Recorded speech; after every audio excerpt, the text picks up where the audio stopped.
People acting like Sebi's dead. First of all, Sebi had like 15 kids. And he adopted like 12 of his brother's kids, supposedly. So it's like 30 kids. And my man was obese in his 30s. Not like he was raised vegan. I'm sure he was aware of the herbs early because of his grandmother being in the Black Cross. But at the same time, coming to America, becoming obese by your 30s, being sent to a mental institution in New Jersey at that point, then finally meeting the Mexican and cleansing and fasting for 90 days and drinking nothing but hot water and the herbs. There's no telling how his life could have panned out had he been raised, what he knew. If he had been raised close to his biology.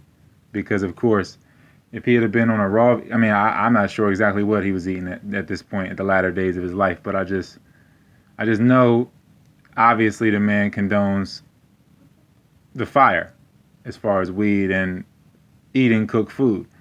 And I'm not acting holier than thou because, of course, like I said, it's seven deadly sins. We all do them. We all offend them to different degrees. So all I'm saying is that we got to take that into account. Of course, whenever we cook any food, even if it's vegan, we're making the fibers insoluble. We're killing the food, basically aging it.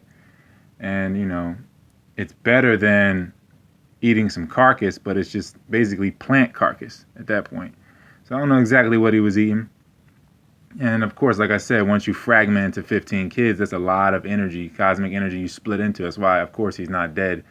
He's probably just regenerating here somewhere. Who knows? He could be coming back through one of the 15 kids or one of his nieces and nephews. Who knows? Or he might not be coming back. You could look at it that way. You look at it like he finished what he was supposed to do, and he graduated from the third D, and he's out of this school, out of this prison. So I would say rest in peace, but energy don't die. Keep it pushing. I don't understand how people could think it's dead or anything is dead or like that this does anything for the so-called movement. Of course, the knowledge will always be here in the stillness. So we don't examine the bodies like that. We examine the knowledge because, of course, the body is a lie.